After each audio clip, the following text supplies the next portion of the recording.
vigília nesta ocasião para falar do amor e da vontade de Deus. Amém? Privilégio de cada crente, de cada servo de Deus, que foi concedido a mim. Amém? E aqueles que falaram, irmão Zé Lício, aqueles irmãos que falaram da palavra, leram a Bíblia, cantaram, falaram a profecia cantada, né? Cantaram louvores em exaltação a Deus. Obrigado. Meu santo, santo Deus.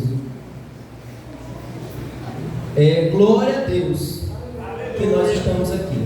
Amém? Estamos aqui, meu irmão, diante do livro de um dos maiores profetas do Antigo Testamento, o profeta Isaías. Este capítulo, irmão, fala da chamada do profeta Isaías. Isaías, para quem vai aos sábados e presta atenção nos comentários, e aqueles também que estudam a lição pela semana, sabem mais ou menos quem é Isaías. Vocês sabem ou não sabem? Amém. Qual o livro mesmo que nós estamos dando todo sábado? Isaías. Amém. Glória a Deus. Se você não sabe, você está sabendo agora. Amém? E é interessante nós estudarmos a Bíblia. Não sabe aqueles que não vão, né? Para a escola bíblica. Mas, enfim, o livro do profeta Isaías, irmãos, contém 66 capítulos que falam passagens maravilhosas acerca da vontade e do poder e do poderio do nosso Senhor Deus, aqui na forma do Deus que se revelou no Antigo Testamento. Se tem uma coisa que é bom nós destacarmos aqui, meu irmão, é o contexto em que o profeta Isaías foi chamado. Olha isso aqui. Através do que eu vou falar, quero que vocês percebam e entendam a real vontade de Deus. Irmão Zé Lício falou uma coisa importante sobre salvação. Precisamos guardar os mandamentos de Deus. Uma verdade importante e fundamental. Mas a Bíblia, meu irmão, o fim do mandamento, meu irmão, não é o próprio mandamento. O fim do mandamento é você obedecer a Deus. O fim do mandamento não é só o mandamento. Porque guardamos o sábado, meu irmão? É porque o pastor gosta de ver a igreja cheia. Não é por isso. Porque nós saímos para evangelizar. Evangelizar é um mandamento também. O próprio mestre ensina e prega o evangelho a toda criatura. É um mandamento também porque os irmãos acham lindo pregar. Não, meu irmão. O mandamento, meu irmão, o fim do mandamento não é o próprio mandamento, meu irmão. Mas o fim do mandamento é obedecer a Deus. E qual é o fim de obedecer a Deus? É de entregarmos a nossa vida a Ele. A mensagem é sobre isso, meu irmão. Entregue tudo a Deus. Vamos lá? No ano em que morreu o rei Uzias, eu vi ao Senhor assentado sobre um alto e sublime trono. Vamos buscar na história, vamos voltar na Bíblia, alguns livros. Encontramos, meu irmão, no capítulo 22, segundo Crônicas, o rei Uzias. Quem era Uzias? Um rei bom, que fazia a vontade de Deus. Muito bem até aí. Para o profeta Isaías, isso era legal. Um rei que tinha estratégia de guerra. Um rei que fazia a vontade de Deus. Isso é muito bom, isso é maravilhoso, meu irmão.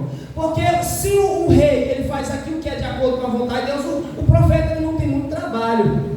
Porque, meu irmão, quando o rei diz assim, olha, hoje é dia de jejum, todo mundo jejua.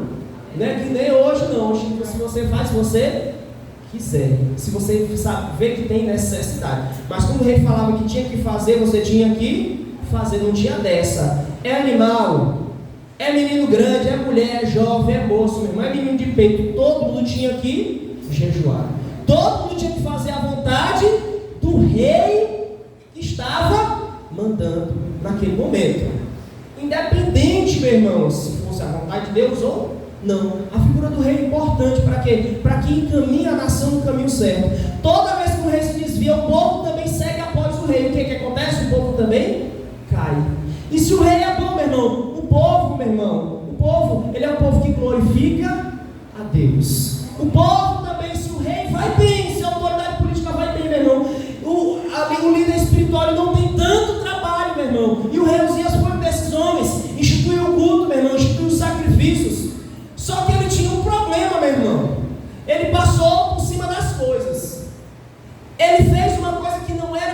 fazer? Ele ofereceu um incenso no santo, no lugar santo, coisa que não era para ele fazer. Qual a consequência disso? Deus desceu sobre ele com uma enfermidade chamada lepra, e o rei morreu.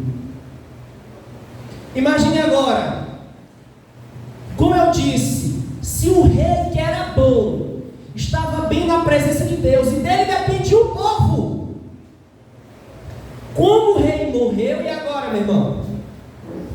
O que é que vai acontecer com o povo? Uma decadência espiritual grande.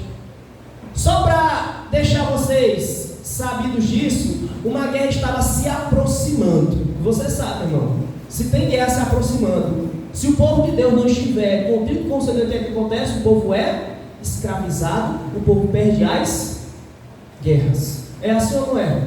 O que que acontece? O rei morreu. A esperança de Isaías estava onde? No rei. Mas o que foi que Deus disse? Deus ele apareceu, Deus abriu a visão espiritual de Isaías, meu irmão. E ele pôde ver o próprio Deus assentado no seu trono. Mas ele não estava em qualquer lugar, ele estava em cima do templo de Deus. Como é que ele estava, meu irmão? Era um alto e sublime trono. O seu séquito enchia o templo. O séquito não é roupa, o séquito é uma comitiva de capitães. E quais são os capitães do próprio Deus? São os anjos, meu irmão. Anjos que enchiam o templo da sua glória, meu irmão. Só para dizer uma coisa para Isaías: Isaías, o rei morreu, mas eu continuo reinando sobre toda a terra. O rei morreu, mas eu continuo aqui, Isaías. O controle está na minha mão, e os meus servos me obedecem. Deus está procurando homens. Eu me pergunto, você tem o que no seu colo? Uma Bíblia. Você abre no seu WhatsApp, você vai ver no status aquele: arrependei-vos. Ou você vai ver alguém sentado numa cadeira dizendo, ou alguém no púlpito, assim como eu pregando, dizendo o seguinte: faça a vontade de Deus, perdoe, ame. Você vai, liga o rádio. Você já viu alguém ouvindo o rádio, a palavra de Deus? Ao meio-dia, tem um programa ali dos irmãos, dos adventistas do sétimo dia, pregando, meu irmão. Todo canto você vai ver pessoas falando da palavra de Deus. Por quê? Por quê, meu irmão? Deus, ele quer falar com o ser humano. Nós, vocês, todos nós, nenhum de nós exime dessa culpa. Todos nós temos acesso a Deus. Mas será que nós queremos acessar a Deus? Nem todos. Alguns ele se revela. E um desses homens se chama profeta. E o profeta, eu costumo dizer que é a expressão do amor de Deus para com o seu povo. Se Deus quisesse te jogar no inferno, ele nem enviaria profeta. Por que ele levanta homens com a mensagem pura, meu irmão? Para que ele possa, meu irmão, bater de frente com o pecado do povo, meu irmão. O profeta é a expressão do amor de Deus. Eu não quero que você vá para o inferno. Se converta, que eu tenho algo maior para dar para você. O profeta, meu irmão, é a expressão de amor de Deus, dizendo: filho, já que você não ouve a lei, os profetas, pelo menos ouça. Se você não dá ouvidos à palavra de Deus, pelo menos dê ouvido a esse profeta, esse homem que está falando. Se a gente não abre o profeta maior, que o profeta maior? Então dê ouvidos a esses homens que falam, meu irmão. Deus não quer que você tenha uma vida, meu irmão, abaixo da média espiritual, meu irmão. Eu não estou dizendo que Deus vai te dar um carro, uma mansão. Deus não prometeu isso. Ele prometeu duas coisas: cura, libertação e a vida eterna com Ele. E a vida eterna é conhecer Ele, não conhecer esses lugares bonitos do mundo, meu irmão, mas conhecer a Deus como Ele é. Por isso que eu digo, meu irmão, entregue tudo a Ele. Nós já vamos entender que eu digo isso. E Deus se revelou para Isaías. O que foi que Deus? Mistérios sobre os mistérios de Deus. O mistério de Deus, nós nunca vamos entender completamente a sua graça revelada na forma de seu Filho. Um dos mistérios que Deus revela a Isaías, meu irmão, não é esse mistério dos anjos, que as pessoas se empolgam com o anjo, né? Mas graças a Deus, se tem anjo, meu irmão, é porque Deus está ordenando a bênção no lugar onde o povo está em comunhão reunido. E a Bíblia diz que os serafins estavam acima dele. Toda vez que você vai ver Deus apresentado, meu irmão, você vai ver Deus em sua glória e majestade. Quando ele voltar, a Bíblia diz que o sol vai se apagar. E se tiver lua, a lua também vai se apagar. Você vai ver um clarão no céu. E esse clarão ele vai ter uma forma amarela ou vermelha, porque meu Deus é fogo, e o fogo abrasador. E os seus anjos também ardem em fogo, meu irmão. Uma visão que nós temos no dia que ele voltar é essa: anjos, meu irmão, ardendo em fogo, e Deus chamando todos aqueles que são os seus escolhidos. Toda vez, quando nós vemos a Deus, nós os crentes e os incrédulos também, meu irmão, nós vamos ver anjos ardendo em fogo, maior que os anjos. Nós veremos o próprio Deus ardendo em fogo, os seus olhos e pés ardendo em fogo. Então, meu irmão, para dizer uma coisa, Deus é santo. O que importa não é essas criaturas lindas que nós vamos viver lá no céu com elas, os serafins, os querubins, mas é a mensagem que eles trazem. Qual é a mensagem santa que eles trazem? Santo, santo é o Senhor dos exércitos. Toda a terra está cheia da sua glória. Esse lugar está cheio da glória de Deus. Se você é um adorador, abre tua boca, meu irmão, para glorificar a Deus. Glória a Deus! A terra está cheia da sua glória. A Bíblia diz que quando os anjos falavam, as portas da igreja elas se estremeciam. Por quê, meu irmão? Para anunciar. Vocês vão descobrir uma coisa. Quando Deus se revela, Deus se revelou lá a irmã Daniela leu aqui em Daniel 6, né? No capítulo 5, quando a mão misteriosa apareceu na parede, lá de Beltesazar, escreveu Mene, Tekel, Parsim, o rei ficou assim, ó. Os joelhos ficaram tremendos. Vocês vão lembrar de uma coisa: os seus joelhos, eles são amigos, eles vão ficar se batendo. O seu corpo vai estremecer quando você se deparar com a presença de Deus na sua vida, meu irmão.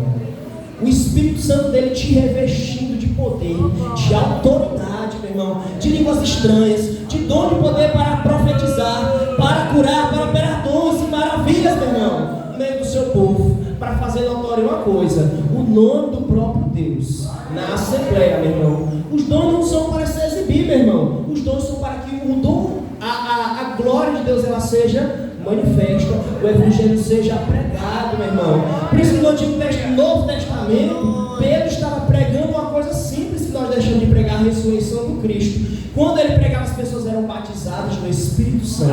Eu vou dizer por quê, meu irmão? Porque eles estavam buscando a Deus em jejum e oração, meu irmão. O que nós precisamos buscar hoje, meu irmão, é a santidade do Senhor, meu irmão.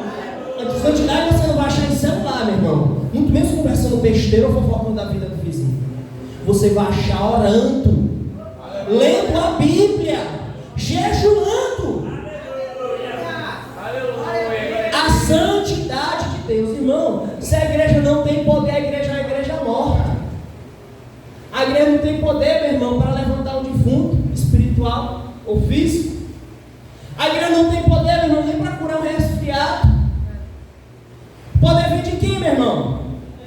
Senão, qual é a fonte? E onde é que nós estamos nos alimentando? Vou casar duas coisas. Uma a gente não fala, uma a gente fala muito. É a doutrina, a teologia da mente. E tem a teologia do coração. A teologia da mente é essa, que você tem que obedecer o mandamento de Deus. A libertação começa aqui, ó. Tá certo? Mas a coisa que nós devemos buscar, meu irmão, é a teologia do coração. Que teologia é essa? Não é que o seu coração é sempre tudo, não, meu irmão. O seu coração deve ser 100% voltado para Deus. Sua oração, entregue tudo a Deus. Você já viu um rico que não tem nada? Tem um homem na Bíblia, todo mundo conhece aqui. Ele era rico, mas ele não era dono de nada. O nome desse homem é Abraão. O que foi que Deus pediu para Abraão? Abraão, oferece o teu filho como sacrifício vivo para mim. Foi que Abraão disse: tá certo, Senhor. Agora olha, meu irmão, por que foi que Deus pediu o filho de Abraão? Pelo que nós sabemos, Deus queria testar a fé de Abraão. 25 anos andando com Deus. Abraão que via de promessa. A primeira vez que Deus cumpriu a promessa, a primeira promessa que ele cumpre, Deus pede para que Abraão possa matá-lo. Deus prometeu uma descendência numerosa. Abraão chegou a ver? Só em visão. Deus prometeu uma terra grande para Abraão. Será que Abraão, só essas terras são minhas, será que ele pisou a terra como possessão deles? Aqui é meu, ó. Ele andou como? Peregrino. Mas Deus assim, Abraão, vou te dar um filho. A única promessa que Deus cumpre no tempo de Abraão em vida é o seu filho. O que é que Deus faz? Abraão, oferece o teu filho em sacrifício. O que é que Abraão faz? De madrugada. A Bíblia não vai dizer que ele orou, mas dizer que ele passou a madrugada se preparando. Agora imagine, meu irmão, em Isaac estava depositado toda a confiança que Abraão nutria. 25 anos, meu irmão, andando com Deus, sendo obediente à voz de Deus, caindo e levantando, mas você sendo fiel, e a única bênção que você tem é o seu filho. E essa bênção Deus pede para que você mesmo mate, não é Deus? Olha, eu vou recolher teu filho, não, meu irmão. Deus quer que Abraão mate o seu filho, em prova de amor a Deus. Vou dizer uma coisa, meu irmão, por que será que Deus pediu isso? Irmão, às vezes o nosso amor se confunde. Abraão viu, meu irmão, tudo aquele menino, era o filho da velhice de Abraão. Tudo, meu irmão, a comunhão com Deus estava representada ali. Mas Abraão amava tanto a Isaac, que esse amor se confundiu. E aí Deus não era mais o centro.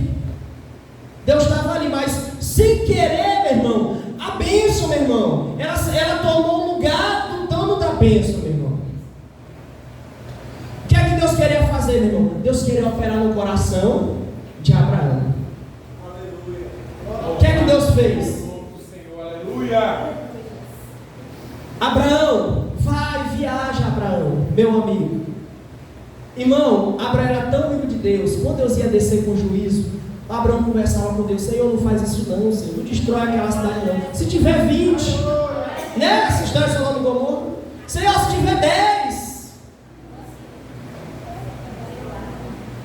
Abraão conversava com Deus, mas dessa vez não tinha que dizer sim ou não. Não tinha discussão, não tinha conversa. Era um pedido incisivo.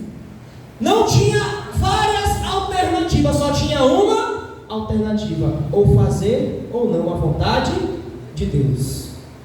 Que onde eu chego, entregue tudo. Toda a benção de Abraão estava ali, meu irmão, representada no seu filho Isaac. Deus transformou Abraão no pai da fé. Vou repetir: tudo que Abraão viu de promessa, a única promessa que ele tinha cumprida era Isaac. E Deus pede para que Abraão mate a Isaac em prova de amor a Deus. O que Abraão faz?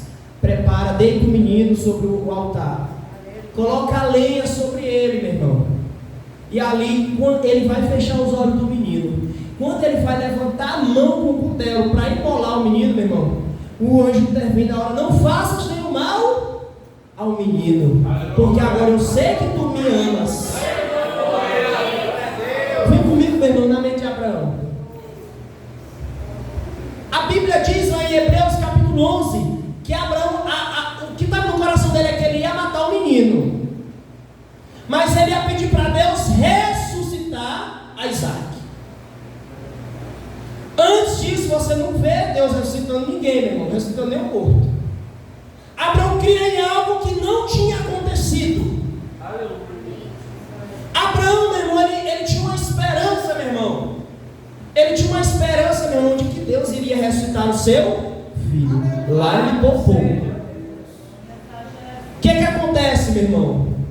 Quando isso acontece, quando você tem que trocar, meu irmão, ou Deus, ou mais o que você mais quer na sua vida, meu irmão. Abraão teve esse dilema: fazer ou não a vontade de Deus. Nesse dia Abraão entendeu uma coisa, mas que nesse dia ele foi justificado pela sua fé. Porque ele provou o amor que ele tinha para com Deus. Isaac não era mais o centro, Isaac era a bênção, era a descendência. Agora o centro estava no seu lugar. Quem é o centro, meu irmão? É o próprio Jeová Jireh. É o Deus provedor. Que agora esse lugar será chamado de Jeová Jireh. Deus proverá. Deus proverá para si o cordeiro. Irmão, você diz: entregue tudo a Deus. Amém, chegamos aqui. Quando o anjo viu que Deus era santo, quando Isaías viu que Deus era santo, o que foi que ele disse? Ai de mim, que vou perecendo. Sou homem de lábios. Isaías disse: olha, ele apontou para o pecado dele. Onde é que estava o pecado? Nos seus lábios. Às vezes está no coração, está na mão, está no pé, está na língua, está na mente, está no olho. O que foi que Deus fez? Deus, como Deus de misericórdia, disse assim: Deus mandou um serafim, meu irmão, pegar uma brasa lá do altar, do santo altar de Deus, e tocou na boca de Isaías: agora tu és santo. Olha isso aqui, meu irmão. Será que você está pronto para renunciar a sua carne?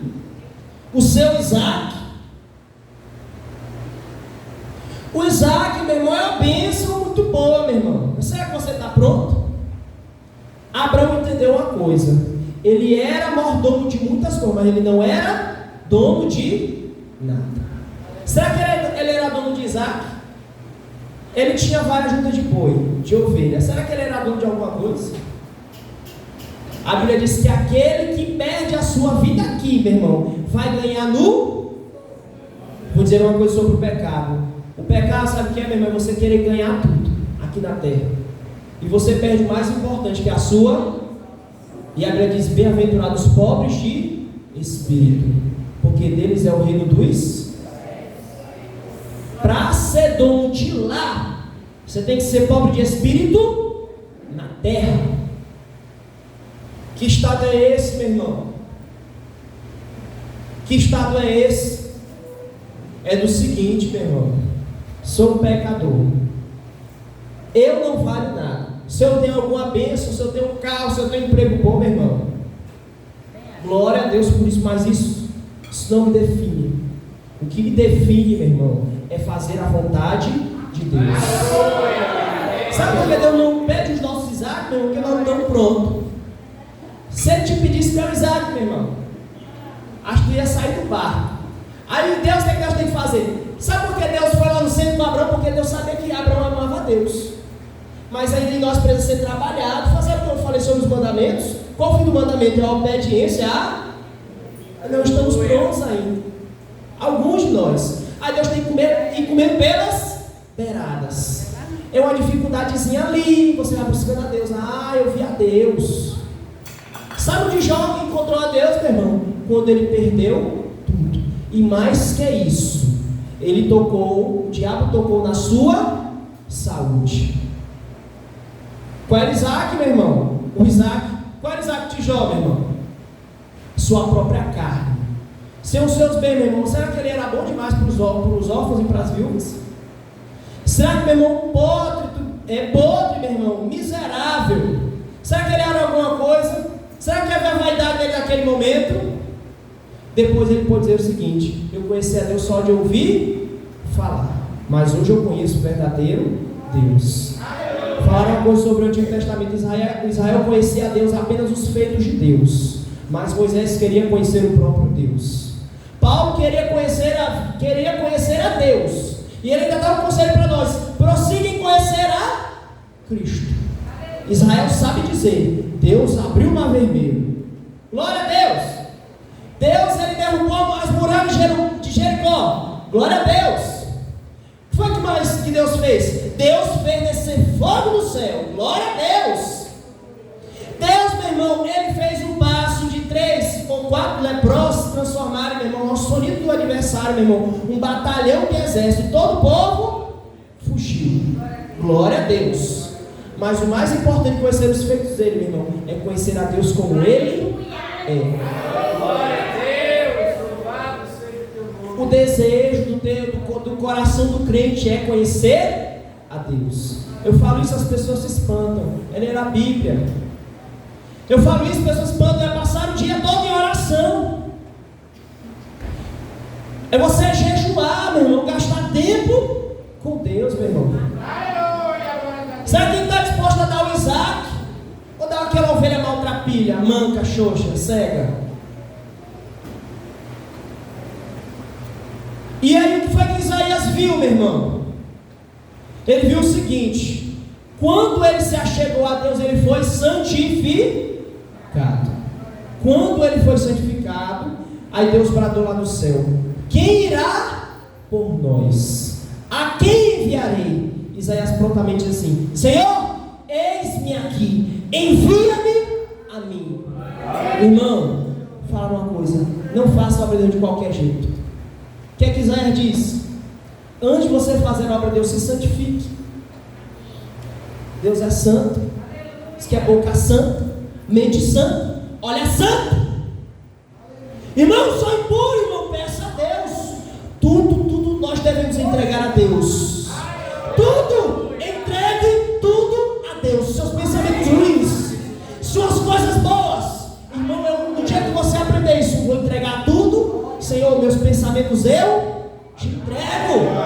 Senhor, é só prostituição, é só roubo, é só mentira, é só fofoca. Entregue a Deus. Senhor, eu prego bem, canto bem, faço isso bem. Senhor, mas é para ti, é para tua glória, Deus. Ele quer tudo. É tudo ou nada. É tudo ou nada com ele. Ou é o Isaac ou não é. Quando você se entrega, olha que é isso, olha uma coisa maravilhosa, meu irmão. Ele se revela para nós como ele é. E você sente gozo.